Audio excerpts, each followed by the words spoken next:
Bismillahirrahmanirrahim. Alhamdulillahirabbil alamin wassalatu wassalamu ala asyrafil anbiya'i wal mursalin wa ala alihi wa sahbihi ajma'in. Subhanaka la ilma lana illa ma 'allamtana innaka antal alimul hakim. Rabbi shrah li sadri wa yassir li amri wa hlul 'uqdatam min lisani yafqahu qawli. Amma ba'd.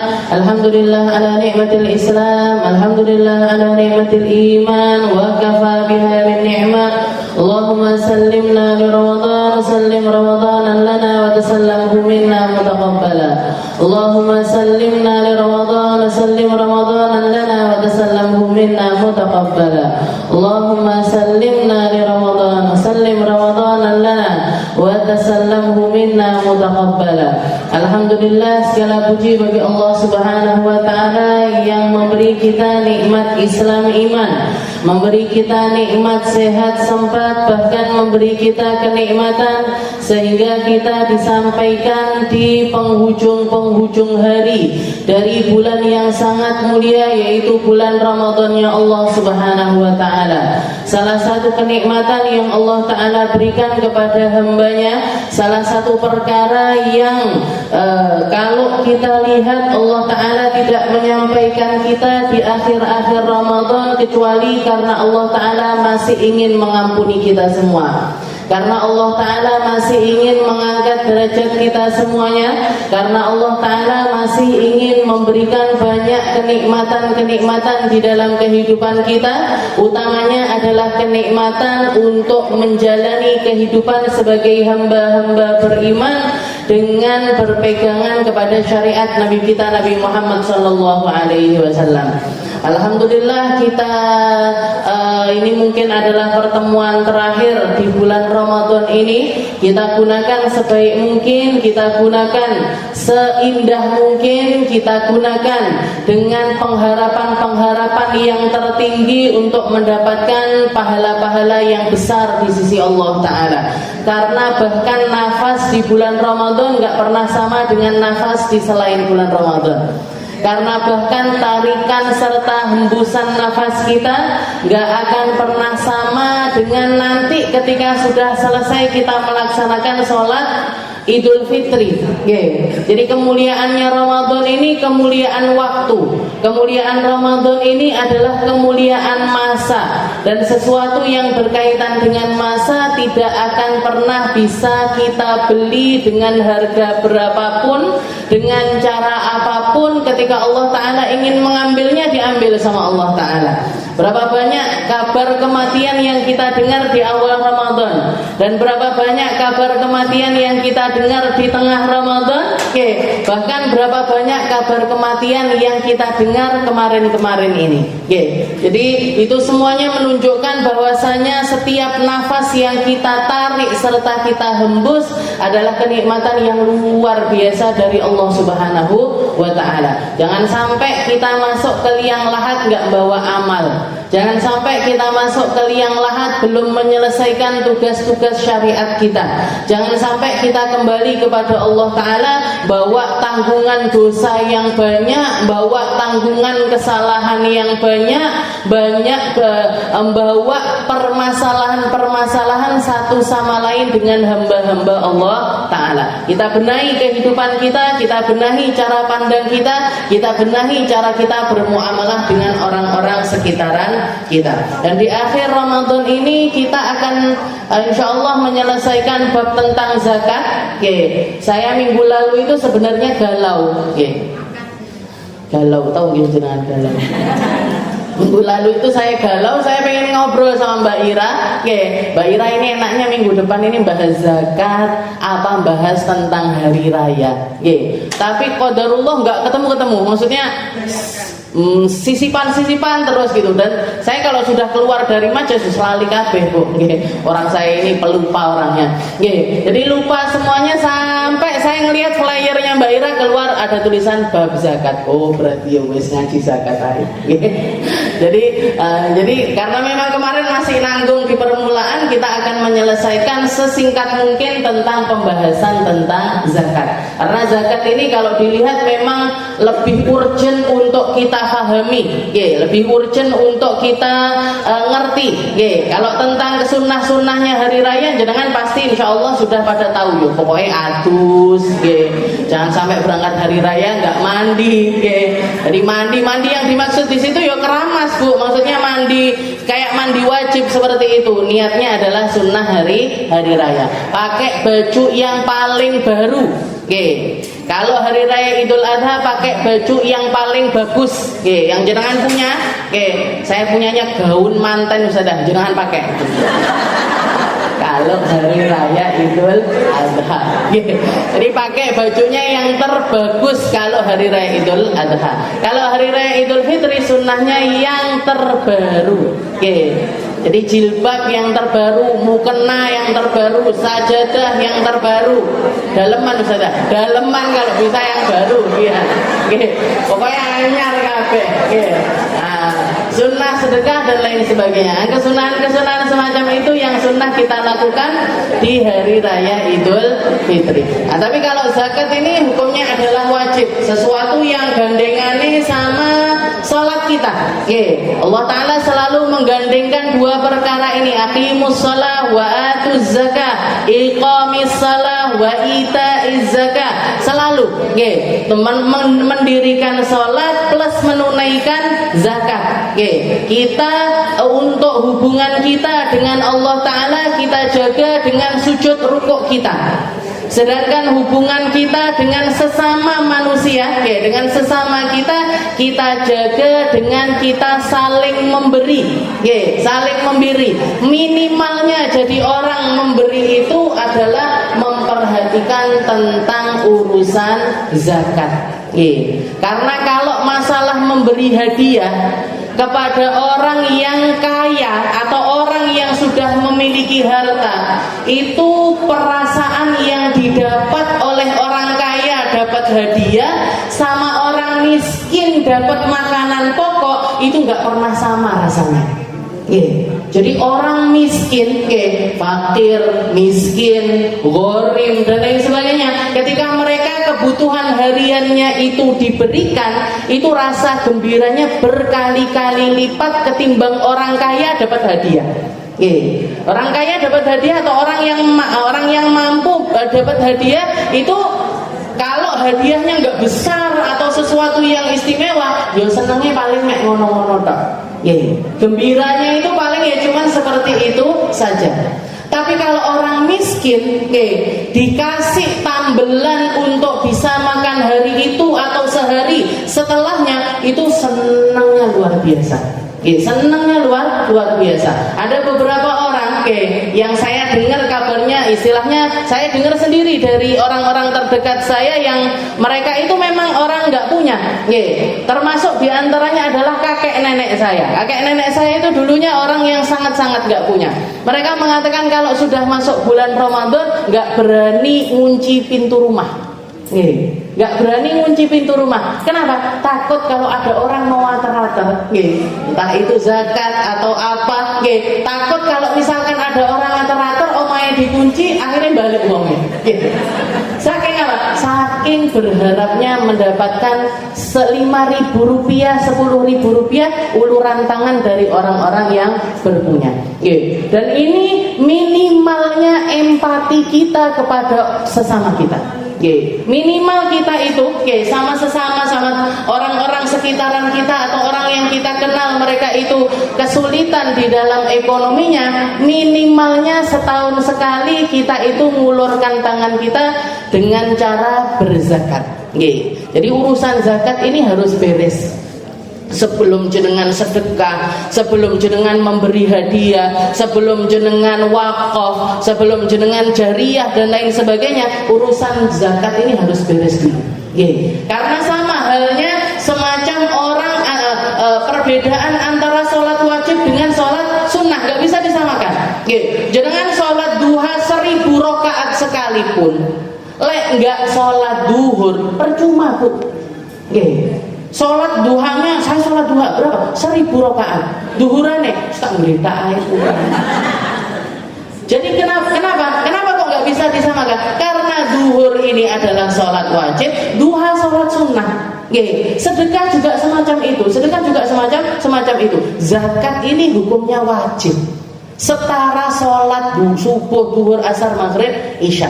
Sedangkan yang lain-lainnya, ngasih makan orang berbuka di bulan Ramadan, ngasih bagi-bagi takjil kepada orang lain, wakaf, masukkan dana di masjid dan lain sebagainya, itu semuanya harus dilakukan setelah zakat kita ini beres.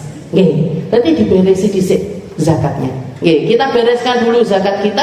Kalau sudah kita bereskan zakat kita, silakan mau jenengan nambahi sedekah-sedekah yang lainnya untuk mendapatkan keutamaan dari berbagi kepada orang lain, silakan.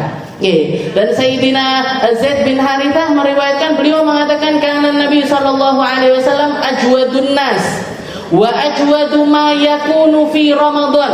Katanya Sayyidina Zaid bin Harithah, Nabi Muhammad itu orang paling loman, orang yang paling dermawan.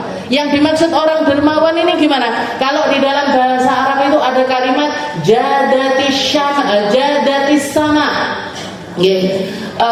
Langit sedang dermawan kepada bumi. Apa yang dimaksud di situ? Sedang menurunkan air hujan dengan sangat derasnya. Artinya apa? Kita kalau pengen masuk di dalam kategori orang dermawan, sedekah kudu akeh. Kita kalau mau menggolongkan diri kita di dalam golongan orang-orang ahli sedekah atau orang-orang yang dikenal dengan nama dermawan, itu sedekahnya harus banyak. Sebanyak apa? Sebanyak rasa hati kita ketika mengeluarkannya itu seberat apa? Semakin berat, semakin berarti kita itu sedang berderma. Tapi ketika yang keluar dari kita ini terasa enteng, walaupun kalau sedekah itu dirutinkan, pada akhirnya juga akan menjadi sesuatu yang enteng. Tapi di awal mesti abot. Di awal itu yang namanya sedekah itu pasti berat. Makanya abah saya itu pernah dapat nasihat dari salah satu kiai, sedekah itu dijabel. Dijabel maksudnya apa? Tarik dulu. Kenapa? Karena kalau nggak ditarik dulu kita nggak akan pernah sedekah. Saking apa? Saking abote sedekah. Ini sesuai dengan apa yang dikatakan oleh Nabi Muhammad SAW. Orang ketika mau sedekah itu setan yang menghalangi itu 70. Saya SPP mana anakmu wis urung. Saya tuku kue lebaran wis urung. Saya dan yang paling banyak ngomong sei biasanya bojone dhewe. Jadi pasangannya sendiri. Jangan sampai kita jadi setan-setannya suami kita untuk melaksanakan sedekah. Jadi ditakar sendiri, ditakar.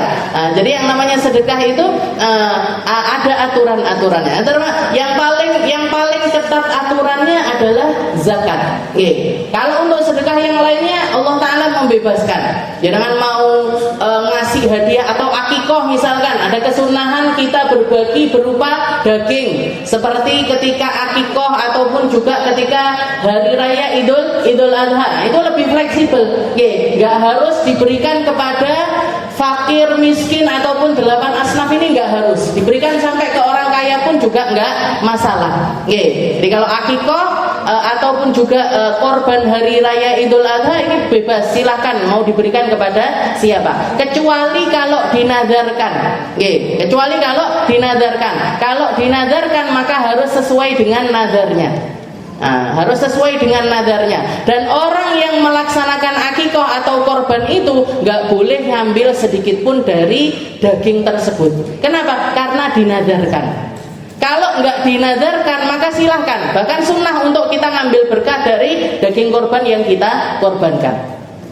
Jadi yang paling ketat adalah urusan zakat. Allah Subhanahu wa taala mengatakan di dalam Al-Qur'an, "Innamas shadaqatu lil fuqara wal masakin wal 'amilina 'alaiha wal mu'allafati qulubuhum wa fir riqab wal gharimina fi sabilillah wa ibnis sabil fariidatan minallah wallahu 'alimun hakim." Katanya Allah taala, "Innamas shadaqat", yang namanya sedekah. Di sini Allah taala menggunakan kalimat sedekah. Tapi para ulama menafsirkan sadaqatun wajibah. Yang dimaksud sedekah di sini adalah sedekah wajib. Kalau sedekah sunnah gak harus diberikan kepada 8 asnaf. Tapi kalau sedekah wajib, yaitu zakat fitrah dan juga zakat mal, ini gak boleh salah sasaran. Nggak boleh salah sasaran, harus diberikan kepada 8 golongan tersebut. Siapa 8 golongan itu? Lil fuqara, orang fakir. Siapa orang fakir? Orang yang tidak memiliki pekerjaan sama sekali, atau orang yang memiliki pekerjaan, orang yang memiliki pekerjaan tapi pekerjaannya ini tidak menyelesaikan separuh dari kebutuhannya. Jadi punya pekerjaan tapi gajinya atau penghasilannya di bawah 50% dari kebutuhan rumah tangganya. Misalkan ada satu keluarga, kebutuhan rumah tangga bulanan itu harusnya 2 juta misalkan. Kebutuhan bulanan itu untuk satu keluarga itu butuh 2 juta buat bayar SPP, buat makan, minum, pakaian dan lain sebagainya, butuhnya 2 juta. Tapi ternyata laki-laki ini yang bekerja di rumah tersebut, dia cuman punya penghasilan 1 juta. Berarti ini kategorinya apa? Kategorinya adalah orang fakir. Kategorinya adalah orang fakir. Itu namanya fakir. Setelah itu yang atasnya lagi adalah miskin. Siapa miskin? Miskin itu orang yang punya pekerjaan. Orang yang punya pekerjaan, tapi pekerjaannya tidak menyelesaikan urusan kebutuhan rumah tangganya, tapi sudah di atas 50%. Jadi misalkan kayak tadi kebutuhannya 2 juta, gajinya dia 1,5 juta, atau 1.700.000, atau 1.800.000, masih ada kekurangan. Masih ada kekurangan. Maka itu kategorinya adalah orang miskin. Lil fuqara wal masakin wal 'amilina 'alaiha. Wal 'amilina 'alaiha. Golongan yang ketiga yang berhak mendapatkan zakat adalah para amil zakat. Amil zakat ini apa? Yang mengumpulkan serta mendistribusikan zakat tanpa dapat gaji. Jadi orang-orang yang mengumpulkan zakat serta mendistribusikan zakat tapi tanpa ada gaji. Misalkan saya kasih contoh, Masjid Al-Fatah bikin pengumuman, pengumpulan zakat fitrah dan juga zakat mal. Adminnya Fulan bin Fulan misalkan, adminnya Pak siapa namanya? Jokowi misalkan, Pak Jokowi. Pak Jokowi ngumpulkan zakat. Misalkan Pak Jokowi wis kadung tersebut. Jadi misalkan adminnya Pak Jokowi. Pak Jokowi ini ngapain? Ngumpulin dana zakat sekaligus mendistribusikan dana zakat. Setelah itu kebijakan dari takmir masjid, Pak Jokowi, jenengan kalau misalkan mau jadi admin zakat ini, jenengan dapat dari masjid nanti digaji sekian ratus ribu misalkan, 200.000 atau 300.000. Gimana ini hukumnya? Boleh nggak ngambil sebagian dari dana zakat yang dia kumpulkan? Nggak boleh. Kenapa? Karena sudah ada gaji. Tapi kalau misalkan dia sukarela, sudah usah, tidak apa-apa, saya tak melakukan ini, dengan sukarela. Maka orang tersebut, Pak Jokowi ini tadi, boleh ngambil sebagian dari dana zakat yang sewajarnya diberikan kepada satu orang. Jadi misalkan dari dana zakat tadi kalau beras yo ngambil 1 porsi, gak terus saya ngumpulin zakat tak jikuk 5 porsi. Itu jenenge korupsi, gitu.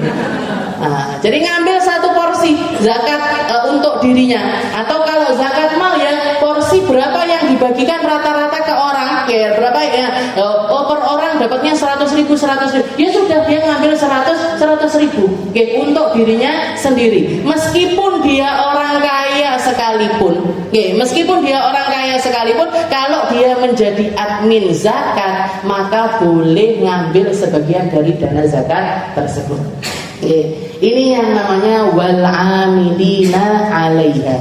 Syaratnya apa? Syaratnya enggak dapat gaji. Kalau sudah dapat gaji, enggak boleh ngambil dari dana zakat. Enggak termasuk amil zakat yang boleh ngambil dari zakat tersebut. Wal amilina 'alaiha wal mu'allafati qulubuhum. Setelah itu golongan yang keempat adalah mereka-mereka yang hatinya masih rentan. Yang dimaksud di sini adalah mereka-mereka yang jadidul ahad bil Islam, orang-orang yang baru masuk Islam. Yang namanya baru itu yo sedilut. Kalau lama sudah bukan baru. Kalau sudah lama bukan baru. Karena ada beberapa orang yang bilang sama saya, misalnya saya ini mu'allaf. Kapan masuk Islamnya kapan? 10 tahun yang lalu. Ya sudah enggak mu'allaf pun jenengan. Sudah muslimah, mukminah, sudah jadi orang muslim, sudah jadi orang iman. Yang dimaksud dengan mu'allaf di sini adalah mereka-mereka yang baru masuk Islam. Seminggu kah, sebulan kah, 3 bulan kah, sekiranya di masa tersebut dia punya kesempatan untuk mendalami agama Islam dengan baik dan benar, maka sudah tidak lagi dianggap. Jadi misalkan ada golongan, misalkan ada satu lembaga kayak di kota-kota besar itu ada namanya mu'allaf center. Ada mu'allaf center, tempat di mana jujukannya orang-orang yang baru masuk Islam. Nah, misalkan kita naruh dana zakat di situ untuk nyenengin para mu'allaf ini tadi, gimana hukumnya? Boleh. Boleh. Meskipun mu'allafnya orang kaya sekalipun, maka tetap boleh diberikan dana zakat. Karena bahkan Nabi Muhammad SAW kepada orang-orang yang baru masuk Islam itu ngasih tanpa nominal. Dikatakan selesai perang Badar itu Rasulullah lanjut perang lagi. Selesai Fathu Makkah. Ketika Rasulullah selesai menjalankan pembebasan negeri Makkah, itu Rasulullah langsung bablas berangkat perang. Ketika di peperangan tersebut, perang Hunain namanya. Di perang Hunain tersebut Rasulullah menang telak, dapat harta ghanimah yang sangat banyak sekali. Nah, orang-orang yang baru masuk Islam dari penduduk Mekah, orang-orang yang baru masuk Islam, karena ketika Fathu Makkah itu orang Mekah semuanya tunduk di bawahnya Nabi, mereka bersyahadat, setelah itu lanjut ikut perang. Jadi orang-orang yang baru masuk Islam ini tadi, baru beberapa hari masuk Islam ini ikut perang. Setelah ikut perang, Rasulullah dapat harta ghanimah yang banyak. Rasulullah memberikan kepada mereka harta tanpa nominal. Di antaranya yang disebutkan di dalam sejarah itu Abu Sufyan bin Harb. Abu Sufyan yang terkenal kisah masuk Islamnya setelah dipaksa-paksa pada akhirnya masuk Islam, dan Rasulullah mengatakan man dakhala dar Abu Sufyan fahuwa amin wa man dakhala masjidan fahuwa amin wa man aghlaqa baitahu fahuwa amin. Yang masuk rumahnya Abu Sufyan aman, enggak akan pernah celaka. Katanya Abu Sufyan, ya Rasul, kalau semuanya masuk rumah saya enggak cukup. Maka ditambahi sama Rasulullah, man dakhala masjidan fahuwa amin. Yang masuk ke masjid aman, enggak akan dapat serangan dari umat muslim. Ya Rasul, masjid juga terbatas. Maka ditambahi sama Rasul, man aghlaqa babah. Barang siapa yang ngunci pintu rumahnya, dia juga bakalan aman. Nah, maka Abu Sufyan ini ikut perang, dan setelah peperangan tersebut dikasih sama Rasulullah itu harta yang enggak ada nominalnya, sekitar 60 ekor unta. Dikasih 60 ekor unta, seneng dia. Pulang, bukan pulang, istilahnya kembali ke kemahnya, balik lagi ya Rasul ponakanku durung jikokno nggih 10 nggih 10 nggih ponakan saya yang ini belum juga ngambil lagi ponakan saya ponakan yang ini belum juga ngambil terus sama jikon sampai itu bikin perasaan gak enak di antara sahabat Ansor karena orang-orang Ansor bahkan gak mendapatkan sepeser pun gak dapat sedikit pun sehingga ada kalimat-kalimat di antara mereka lihat Muhammad sudah kembali kepada kaumnya berpihak kepada kaumnya memberikan tanpa nominal kepada kaumnya padahal pedang-pedang kita yang tetesan darahnya ini masih belum kering. Istilahnya yang berjuang orang-orang Ansor tapi yang dikasih orang-orang Mekah, orang-orang Muhajirin, orang-orang dari penduduk Mekah. Ini Muhammad sudah bakalan melupakan kita. Sampai kisah yang masyhur Rasulullah menenangkan mereka dengan kalimat-kalimatnya yang luar biasa. Nah, jadi seperti itu. Ini namanya mu'allaf. Mu'allaf itu orang-orang yang masih rentan keislamannya. Karena mungkin baru masuk Islam, ketemu Ramadan kaget. Luwe banget tiba-tiba. Gitu kan seperti itu perasaannya orang-orang. Oh sulit orangmu jadi orang Islam ternyata sholat harus sehari 5 kali. Nah, untuk menenangkan mereka kita kasih dari dana zakat untuk nyenengin mereka itu nggak masalah. Dirupakan hampers boleh, dirupakan beras boleh, dirupakan duit boleh, dirupakan sesuatu yang bisa menyenangkan mereka itu boleh. Wal mu'allafatu qulubuhum wa fir riqab. Wa fir riqab ini zaman dulu. Kalau ada budak-budak yang separuh merdeka, yang punya perjanjian sama tuannya untuk memerdekakan dirinya, maka untuk menyelesaikan urusannya boleh dibantu pakai dana zakat. Semacam saya kasih contoh Sayyidina Salman Al-Farisi. Sayyidina Salman Al-Farisi itu ketemu sama Nabi usia sekitar 60-an tahun lebih. Jadi sudah sepuh ketemu sama Nabi. Dan waktu itu beliau posisinya jadi budaknya orang Yahudi. Budaknya orang Yahudi. Maka begitu setelah masuk Islam, Sayyidina Salman bilang sama Rasul, "Ya Rasul, ini uridu an ukatiba nafsi." Ya Rasul, saya pengen memerdekakan diri saya sendiri. Maka kata Nabi, yo kamu ngadepo tuanmu, ngadepo sayyidmu, ngadepo pemilik dirimu, nanti bikin perjanjian gimana caranya kamu memerdekakan diri, nanti kita pikirkan cara keluarnya bareng-bareng. Maka dikatakan ketika Sayyidina Salman ini ngadep tuannya, ngadep kepada tuannya bilang, wahai Salman, kalau kamu memang ingin merdeka, ini saya punya sepetak tanah, saya punya ladang yang besar. Kalau kamu mau memerdekakan dirimu, tanami korma di ladang ini sekarang juga dan tahun ini harus panen. Begitu panen pertama, nanti kamu bakalan jadi orang yang merdeka. Jadi tuannya ini ngasih syarat yang nggak masuk akal. Korma itu pertumbuhannya mirip kalau di Indonesia itu kayak kelapa atau pohon-pohon yang nggak langsung bisa berbuah dalam setahun. Sakmene dhisik, habis itu segini, baru setelah besar, kuat, dahannya besar, baru dia akan berbuah. Butuh bertahun-tahun untuk bisa berbuah, termasuk pohon yang berbuahnya itu lama. Maka katanya Nabi Muhammad ketika dilaporkan kepada Nabi, katanya Nabi segi nggak masuk akal ini. Dia mensyaratkan sesuatu yang tidak masuk akal. Ya sudah, aku bantu. Dibantu sama Nabi. Jadi Rasulullah datang sama Sayyidina Abu Bakar sama Sayyidina Umar ke ladang itu tadi, ke ladang yang dimaksudkan punyanya orang Yahudi tersebut.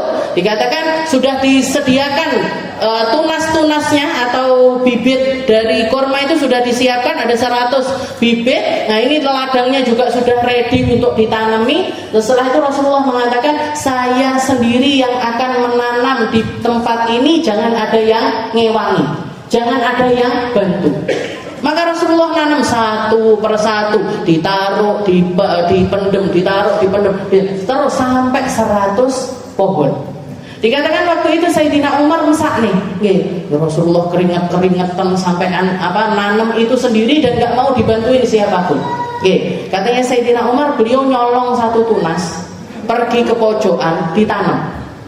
Ditanam sama Sayyidina Umar. Selesai besok harinya diparani sama mereka semuanya, sama Rasul, sama Abu Bakar Siddiq dan lain sebagainya. Dilihat semua pohon yang kemarin itu ditanam sudah tumbuh sekitar 1 meter, kecuali siji. 99 itu sudah tumbuh semuanya, 1 tok nggak tumbuh. Katanya Rasulullah, iki sopo iki wis tak omong nyojone sing ngewangi, mesti ada yang nyolong. Katanya Sayyidina Umar, saya ya Rasul, saya masakne jenengan. Maka dikatakan itu yang nggak tumbuh itu tadi, Bu. Rasulullah masukkan tangannya ke dalam tanah, diambil tunasnya, dicabut, ditanam kembali, yanbut filhal, langsung tumbuh saat itu juga. Setara dengan yang lainnya. Dan sampai akhirnya tahun itu juga, ternyata tumbuh dengan cepat. Setahun sudah bisa dipanen. Setahun sudah bisa dipanen. Bahkan dikatakan dari pohon tersebut, dari ladang tersebut, yang kalau ladang-ladang yang lain itu panen setahun sekali, itu ladang tersebut panen bisa setahun 2 kali sampai 3 kali. Ini yang sampai sekarang ini kita kenal dengan nama kurma ajwa. Asalnya tunasnya dari pohon-pohon kurma yang ditanam langsung oleh tangannya Nabi Muhammad SAW. Dan sama orang Madinah dikembangkan ke ke ladang selanjutnya, dikembangkan ke ladang selanjutnya, dikembangkan ke ladang selanjutnya, tapi tunasnya semuanya berasal dari tanah tersebut atau dari ladang tersebut. Ini posisinya Sayyidina Salman Al-Farisi setelah tumbuh sekali, panen sekali, merdeka beliau. Ini namanya budak mukatabah. Yang dimaksud dengan di sini wafir riqab. Wafir riqab, budak-budak yang ingin memerdekakan dirinya tapi masih kekurangan dana. Maka boleh dibantu pakai dana zakat. Wa fir riqab wal gharimin. Wal gharimin ini apa? Wal gharimin ini adalah orang-orang yang bangkrut sehingga punya utang sangat banyak sekali. Maka mereka pun boleh dibantu untuk menyelesaikan utang-utangnya dengan dana zakat. Dengan dana zakat. Syaratnya utangnya atau bangkrutnya dia bukan karena sesuatu yang diharamkan, atau bukan untuk melakukan perkara yang haram juga. Tapi kalau misalkan dia bangkrut, kenapa? Judi, maka nggak boleh dibantu pakai dana zakat. Karena kalau dibantu judi neh, Bu. Karena kalau dibantu pakai dana zakat, dia keluar dari utangnya yang itu bakalan seperti itu lagi karena penyakitnya nggak beres. Penyakitnya apa? Penyakitnya ya judinya itu tadi. Jadi kalau misalkan ghorimnya atau orang yang banyak utangnya ini karena sesuatu yang haram, maka nggak boleh dibantu pakai dana zakat. Tapi kalau misalkan dia banyak utangnya karena kebutuhan sehari-hari atau karena ya kesulitan ekonomi dan lain sebagainya, maka boleh dibantu pakai dana zakat. Wal gharimin wa fi sabilillah wa ibnis sabil. Wa fi sabilillah di sini adalah orang-orang yang berperang. Banyak pendapat di zaman sekarang ini, guru-guru ataupun orang-orang yang berjuang di jalannya Allah, dakwah dan lain sebagainya, dimasukkan di dalam kategori sabilillah. Maka saya secara pribadi dan juga guru-guru saya mengajarkan fisabilillah ini enggak boleh dimasuk. Jadi istilahnya bukan guru-guru, bukan ustadz-ustadz, bukan orang-orang yang pejuang agama dengan kalimat-kalimatnya, bukan. Harus dengan pedang-pedang atau peluru-peluru mereka. Jadi kalau jenengan mau sedekah kepada mau zakat kepada fisabilillah, ini harusnya dikirimnya ke Palestina. Kalau di sini nggak bisa. Saya tak ngasih ustazah zakat, jangan, mohon maaf, saya nggak nerima dana zakat. Ataupun guru-guru kita, imam-imam masjid, muadzin dan lain sebagainya, sebisa mungkin jangan kita pakai dana zakat. Kita pakai dana yang lebih istilahnya lebih mulia. Bukan berarti zakat itu nggak mulia, tapi sebisa mungkin kita pakai dana yang lebih baik untuk kita berikan kepada mereka. Karena bahkan Nabi Muhammad mengatakan inna hadzal mal ausahun nas Rasulullah ketika melihat putranya, cucunya Sayyidina Husain makan dari dana zakat, dari kumpulan kurma yang dikumpulkan sama Nabi, dari zakatnya orang-orang, Rasulullah langsung masukkan jarinya ke mulutnya Sayyidina Husain sambil mengatakan keluarin semuanya, muntahin semuanya. Ini harta kotorannya manusia, la yahillu li Muhammad wala li ali Muhammad. Enggak boleh dimakan sama Muhammad ataupun anak cucunya Muhammad. Jadi ausahun nas, kotorannya manusia. Fi sabilillah wa ibnis sabil. Juga ibnu sabil. Kalau ibnu sabil ini orang yang kehabisan bekal di perjalanan. Jadi dompetnya hilang misalkan, ada orang Jakarta pergi ke Tulungagung, di Tulungagung dompetnya hilang, nggak ngerti mau balik ke Jakarta ini gimana, nggak punya dana, ATM-nya macet, HP-nya hilang dan lain sebagainya. Maka boleh misalkan kita bantu pakai dana zakat untuk membelikan tiket kereta api pulang ke Jakarta, boleh. Ini namanya adalah ibnu sabil. Faridatan minallah wallahu alimun hakim. Ini adalah ketentuan yang wajib dari Allah Ta'ala, dan Allah Ta'ala maha mengetahui serta maha bijaksana di dalam setiap keputusannya. Itu adalah, jadi dua golongan ini harus diberikan kepada 8 asnaf. Setelah itu kita akan bahas tentang ada zakat itu terbagi menjadi dua. Ada yang namanya zakat fitrah, ada yang namanya zakat mal. Ada yang namanya zakat fitrah, ada yang namanya zakat mal. Kalau zakat fitrah itu zakat badan. Badan kita ini perlu untuk kita zakati, perlu untuk kita bersihkan. Dengan apa? Dengan membayarkan zakat fitrahnya. Sedangkan zakat mal adalah zakat dari harta kita untuk membersihkan harta kita. Jadi ada sekitar 3 perbedaan di dalam zakat fitrah sama zakat mal ini. Yang pertama adalah orang yang melaksanakan zakat itu sendiri. Orang yang melaksanakan zakat itu sendiri. Jadi kalau untuk zakat fitrah, itu wajib bagi setiap orang muslim hurrin yamliku quta yaumil id wa lailatih. Orang muslim yang merdeka, yang memiliki makanan pokok hari itu serta malam hari raya tersebut, punya uang atau punya makanan untuk dia dan sekeluarganya di hari raya dan malam hari raya, maka orang tersebut sudah wajib membayar zakat fitrah. Bahkan dikatakan sawaun akana dzakaron aw untha, saghiran am kabiran, hurran am abdan. Jadi baik itu laki, perempuan, besar, kecil, semuanya wajib.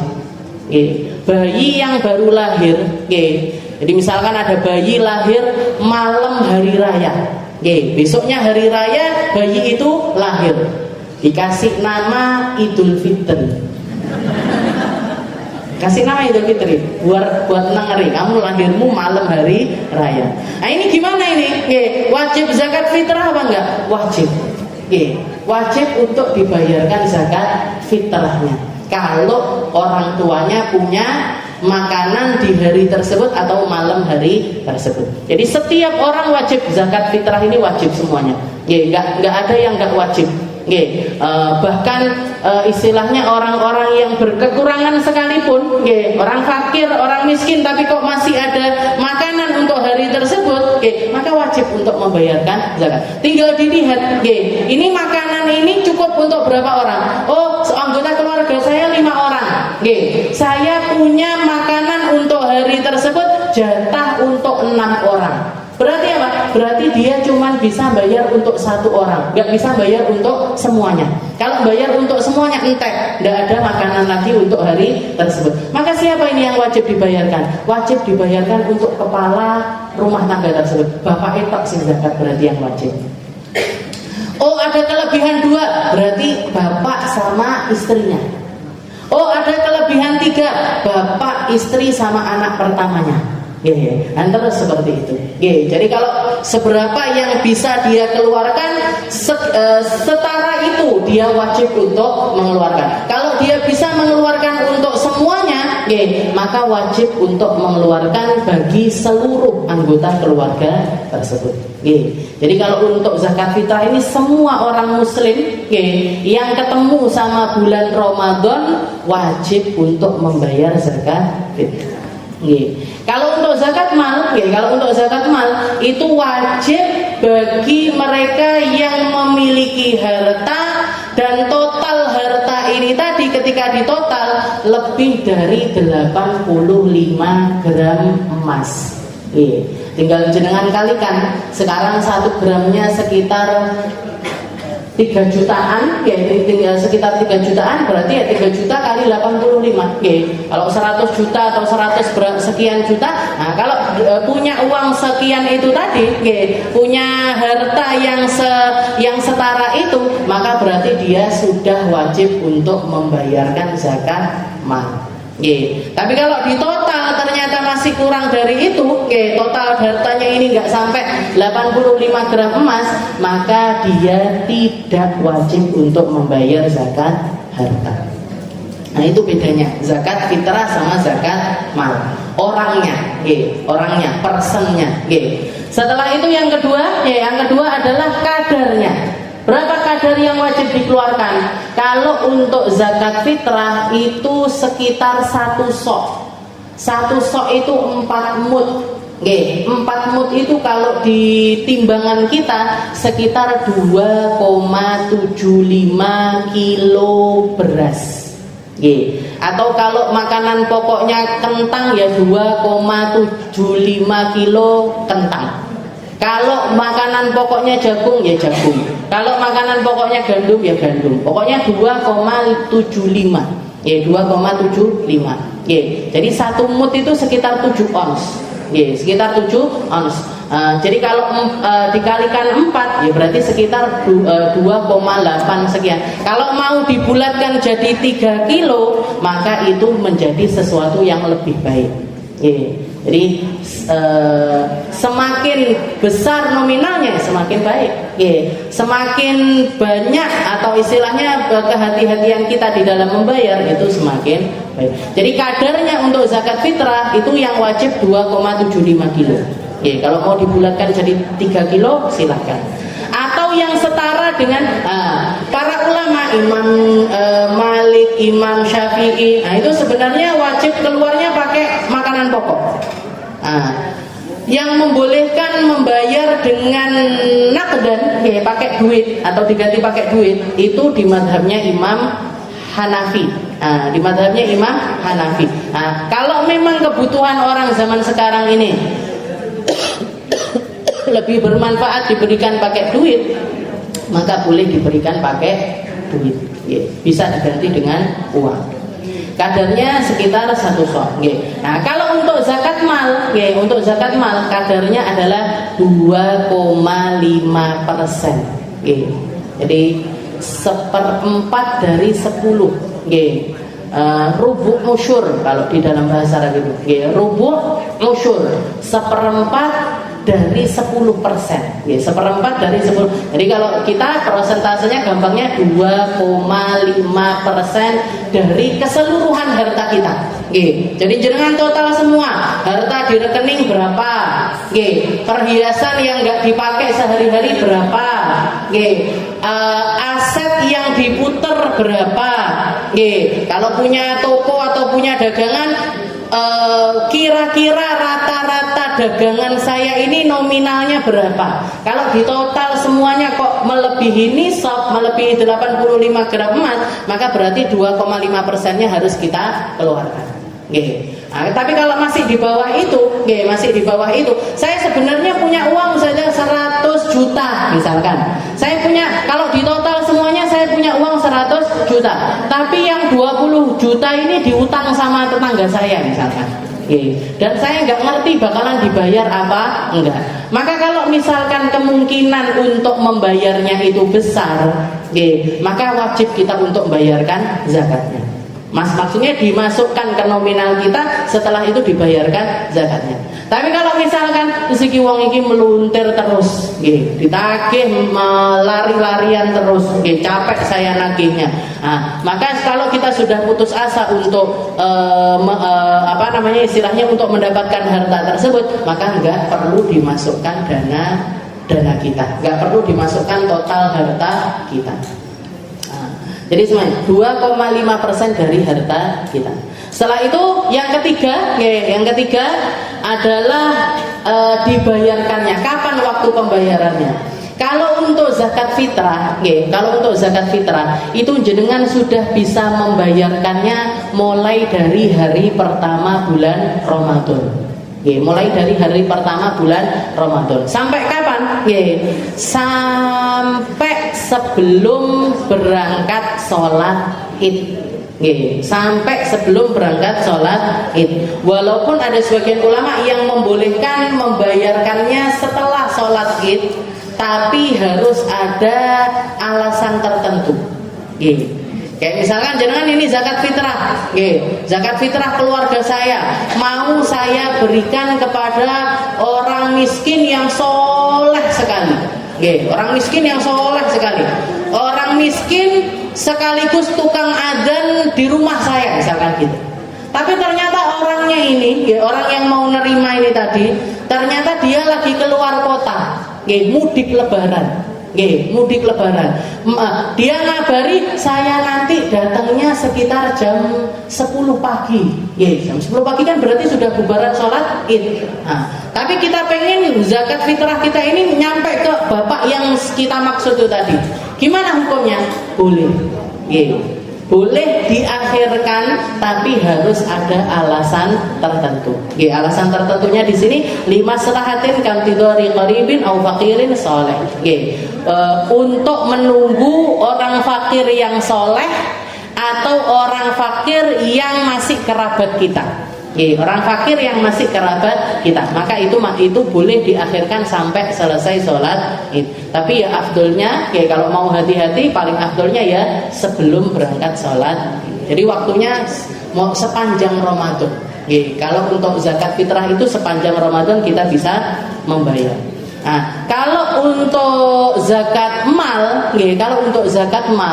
itu waktu kewajibannya adalah setelah haul.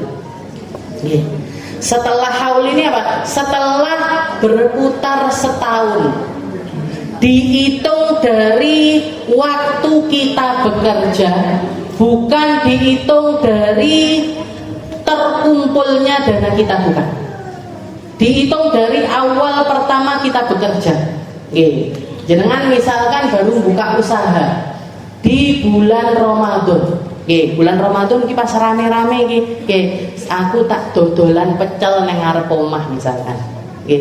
Ternyata enak rame. Jenengan akhirnya sampai selesai lebaran pun masih tetap jualan pecel sampai ketemu Ramadan berikutnya. Begitu ketemu Ramadan berikutnya, karena mulai kerjanya ini bulan Ramadan, begitu ketemu Ramadan berikutnya harus dihitung ini, Bu. Aku takut dodolan pecel iki mang. Wis sisa tuku apa ae? Duit saya berapa? Celengan saya berapa? Emas saya berapa? Nah, kalau dihitung, tibake dodolan pecel iso entuk 100 juta. Misalkan, bisa ternyata, karena omset hariannya sekitar 30-an juta misalkan. Luar saking larisnya. Jadi ternyata setahun sudah dananya sudah berkembang sampai dari modal 5 juta atau 10 juta berkembang jadi 100 juta. Gimana ini? Wajib bayar zakat. Zakatnya berapa? 2,5%. Tapi kalau misalkan enggak, tahun ini ternyata uang saya dari 5 juta naik jadi 10 juta, berarti belum wajib. Tahun berikutnya naik jadi 15 juta, belum wajib. Naik jadi 20 juta, belum wajib. Sampai ketika mencapai nisab tersebut. Dan siapapun orang yang bekerja, nggih, jenengan jangan nyepelekan pekerjaan yang jenengan. Nggih. Jadi apapun pekerjaan kita, menghitung zakat mal itu jadi kewajiban. Nggih. Untuk apa? Untuk memastikan posisi harta kita. Zakat itu sebenarnya yang beruntung membayarnya itu kita, Bu. Oke, karena dengan kita bayar zakat, kita tahu persis posisi keadaan ekonomi kita. Oh, tiga danaku sing aman sakmene. Oh, utangnya orang lain ke saya sekian. Oke, karena orang bekerja kan utang piutang pasti jalan. Oke, bayar yang tempo, bayar yang tempo dan lain sebagainya. Nah, itu akhirnya kita tahu, oh ini utangnya orang ke saya, ini utang saya ke orang lain. Nah, ini harta saya yang yang bersih, yang kalau saya gunakan untuk apapun aman. Sehingga apa? Sehingga ketika dia ingin memutuskan beli aset, dia memutuskan bangun rumah dan lain sebagainya, dia tahu dengan kekuatan ekonominya. Tapi banyak orang yang kesusu, ya toh, saya kerja setahun, 2 tahun, wis milik tuku omah. Baru kerja sekian hari, sudah kebelet beli HP iPhone terbaru. Karena hal-hal semacam itu, yang akhirnya apa? Akhirnya nyerang dirinya sendiri. Karena kita akhirnya jadi orang yang nggak tahu posisi diri kita sendiri. Aku ini sebenarnya wong sugih apa duduk? Saya ini sebenarnya orang mampu apa belum mampu? Saya ini sebenarnya orang yang sudah wajib berbagi atau belum? Nah, ketika orang nggak ngerti sama kondisi dirinya sendiri, dia hidup mengikuti keinginan dirinya sendiri, padahal keinginan tersebut jadi panah-panah yang merusak dirinya sendiri. Berapa banyak orang yang kesusu bangun rumah, akhirnya ninggal utangnya gede, bingung dewe bareng ngono. Piye nyicile, gimana bayar? Bangun rumah kok pakai uang bank. Bangun rumah menurunkan dana dari bank. Ini kan ya lucu. Nah, jadi kalau kita punya takaran zakat sebagai tolok ukur kita mengikuti gaya kehidupannya kita, kalau orang sudah sampai bayar zakat tuh, orang punya uang 100 juta, bayar zakatnya sekitar 2.500.000, berarti dia bisa ngukur, oh berarti uang 2.500.000 buat saya ini dana yang sangat aman. Kalau saya pengen beli HP harga 2.500.000, pantas. Kalau saya pengen nyicil motor dengan cicilan sekitar 2.500.000, masih kuat buat membayar itu semuanya. Tapi yang punya duit 50 juta, 60 juta, wis kesusu, HP ini rego 25 juta. Motornya yang harga 30 juta, itu tinggal tunggu aja. Tinggal tunggu keruntuhannya. Tinggal tunggu kebangkrutannya, tinggal tunggu dia ngeten. Entek duit untuk dicacah dengan cara yang semacam. Jadi sebenarnya zakat itu keuntungan untuk kita masing-masing. Wallahu a'lam bishawab. Insyaallah mungkin bisa dipahami, mungkin bisa jadi sesuatu yang bermanfaat untuk kita, menjadi sesuatu yang bisa kita amalkan dengan sebaik